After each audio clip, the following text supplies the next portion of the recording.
On plonge aujourd'hui ensemble au cœur d'une aventure extraordinaire. Ah oui, une aventure. On va décortiquer ce qui le rend un récit captivant, unique. D'accord. Et qui sait peut-être vous donner envie de le lire vous-même. Exactement. On s'attaque à un monument de la littérature d'aventure. Je vois ça. Mais avant de vous dévoiler le titre, Oui. imaginez un marin sur le Britannia, en plein océan. Mhm. Il nettoie un énorme poisson. Oui. Et la surprise, il découvre une bouteille. Une bouteille à la mer. À l'intérieur, un message fragmenté. Ah, ça commence bien. Un vrai puzzle linguistique en anglais, en français et en espagnol. Intriguant, n'est-ce pas? Déjà là, on est happé par les mystères. Oui, c'est un début qui promet de l'aventure. Et c'est Lord Glenarvan, avec son équipage, qui se charge de déchiffrer ce message. Ah oui, Glenarvan. Ils arrivent à reconstituer quelques bribes d'informations. Comme quoi? Le nom du navire naufragé, le Britannia, Ah oui. en 3 mains. Et grâce au mot austral, ils comprennent que le naufrage eut lieu dans l'hémisphère sud. Ça donne déjà une direction. Exactement, une première piste pour une possible mission de sauvetage. C'est la première pièce du puzzle. Et c'est là que Lady Helena entre en scène.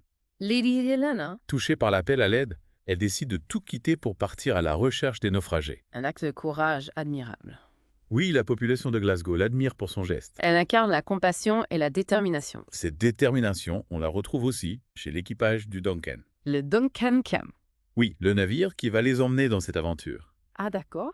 Le capitaine John Mangles est fier de son navire. Oui. Il peut atteindre 17 miles à l'heure. Impressionnant pour l'époque. Il veut traverser l'équateur en 10 jours et doubler le Cap Horn en 5 semaines. On sent l'urgence de la situation. Oui, pas de temps à perdre. Chaque minute compte. Mais attendez-vous à un rebondissement inattendu. Ah. Un personnage haut en couleur entre en scène.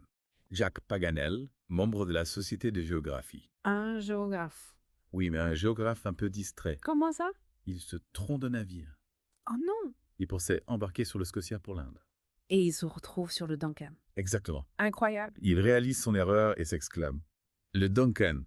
Sa réaction a dû être mémorable. On apprend qu'il n'a rien mangé depuis 36 heures. 36 heures. Un voyage Paris-Glasgow via Glasgow avec beaucoup de sommeil.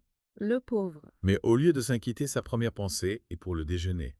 Typique d'un personnage distrait. C'est ce qui le rend attachant. Oui, on s'attend à ce qu'il nous fasse rire. Et malgré cette méprise, il décide de rester à bord du Duncan. Vraiment. Sa passion pour l'exploration est trop forte. Je comprends. Il se met même à apprendre l'espagnol Pour Perron. pour pouvoir communiquer avec d'éventuels survivants sur la côte chilienne. Quelle initiative. Et son expertise géographique va s'avérer très utile. Ah oui. Il étudie les fragments du message. Il comprend que le capitaine Grant est probablement prisonnier de population indigène en Amérique du Sud, Impressionnant. le long du 37e parallèle. Encore une fois, cette latitude. Une déduction brillante qui donne une direction précise à leur recherche. La mission prend une nouvelle dimension. Exactement. On passe d'un sauvetage en mer à une expédition terrestre. Planifié. Oui, mais l'espoir est là. Oui. Robert, le fils du capitaine Grant, s'exclame « Mon père est là ». Touchant. Glenarvan est plus déterminé que jamais. L'aventure ne fait que commencer. Et l'Amérique du Sud va les mettre à rude épreuve. Ah oui. Ils traversent la baie de Talcahuano, rencontrent les Moluches, Les Moluches. une population locale. D'accord. Paganel les compare aux Spartiates. Paganel toujours avec des comparaisons originales. Oui, il s'intéresse aussi à l'histoire de l'exploit d'Araucanie. L'auteur nous plonge dans l'histoire et la culture de l'Amérique du Sud. Ensuite vient la traversée des Andes par le Paso d'Antuco. Pas facile. L'altitude la raréfie le foie. Une véritable épreuve. Oui, et Robert est même attaqué par un condor. Un condor. Oui, une scène terrifiante. On imagine le danger. Heureusement, il est sauvé de justesse. Il rencontre ensuite un Patagone Thalcave. Sale cave. Paganel essaie de communiquer avec lui dans toutes les langues qu'il connaît. Thalcave finit par lui répondre en espagnol. Soulagement. Thalcave leur apprend que le capitaine Grant est passé par là 2 ans plus tôt. Une information précieuse. Oui, qui confirme leurs soupçons. Thalcave devient un allié important. Il les guide à travers les pampas. Un environnement hostile. Ils doivent affronter la soif, la chaleur, les tempêtes et même une meute de loups. Impressionnant. Thalcave leur sauve la vie. Un vrai héros. Ils atteignent une estancia, découvrent la vie des gauchos, Fascinant. puis traversent des zones inondées et survivent à un incendie d'embut. Des aventures incroyables. Après l'incendie, ils retrouvent Thalcave. Quel soulagement. Ils finissent par atteindre la côte. Et Duncan. Le Duncan les attend pour les emmener vers une nouvelle destination. Laquelle? L'Australie. Toujours en suivant le 37e parallèle. Incroyable.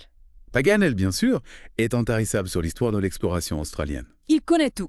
Il cite le lieutenant Dawes, le capitaine Tenchi Colonel Peterson Bass, Flinders et Sturt. Des noms qui rappellent les défis de l'exploration. Il s'engage même dans un débat avec le Major McNabbs Ce quoi? sur les raisons pour lesquelles l'Australie n'appartient pas à la France. Paganel et son patriotisme. Mais leur arrivée en Australie est mouvementée. Comment ça, Mo? Une énorme tempête les surprend. Oh non. Le Duncan fait naufrage sur la côte. Un nouveau coup dur. Ils doivent se débrouiller pour survivre en territoire inconnu. Difficile. Ils construisent un chariot de fortune pour Lady Helena et Mary Grant. Resourceful. Ils affrontent des nuages de moustiques. Horrible. Mr. Olbinett leur organise un festin de Noël pour remonter le moral. Un moment de joie dans l'adversité. Ils apprennent l'histoire tragique de l'expédition Burke et Wills.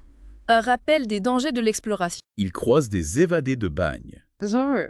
Mais ils font aussi une belle rencontre. Avec Kinke. Un jeune indigène, Toliné. Toliné.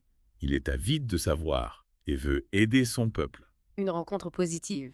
Il visite des mines d'or, découvre la ruée vers l'or. Un moment important de l'histoire australienne. Paganel surprend tout le monde par sa connaissance de Seymour, Seymour. un lieu qu'il n'a jamais visité. Paganel a toujours des surprises. Ils assistent à une chasse à l'émeu. Impressionnant. Robert participe à une chasse au kangourou. Courageux. Mais la traversée de l'Australie est semée d'embûches. Oui. Ils doivent franchir des montagnes et leurs chevaux tombent malades. Oh non. Ils s'embourrent près de la Snowy River. Difficile. Et le pire arrive. Poigné. Leurs derniers animaux disparaissent. Disparaît. Ils les retrouvent morts. Disparu. Ils les retrouvent morts. Tué. On soupçonne une intervention humaine. Mystérieux. Et la situation empire encore. Comment t'aimes? Ayrton, qui était parti chercher de l'aide à Melbourne, Oui. revient avec de mauvaises intentions. Ayrton. Un traître. Oui, il révèle sa vraie nature. Incroyable. Il était le quartier-maître du Britannia. Les quartiers mettent. Il a tout manigancé depuis le début. Un complot. Il voulait s'emparer du Duncan pour se livrer à la piraterie. Machiavélique. Il prend le contrôle du navire avec l'aide de convicts évadés. Et Glenarvan et ses compagnons. Abandonné en Australie. Quel destin.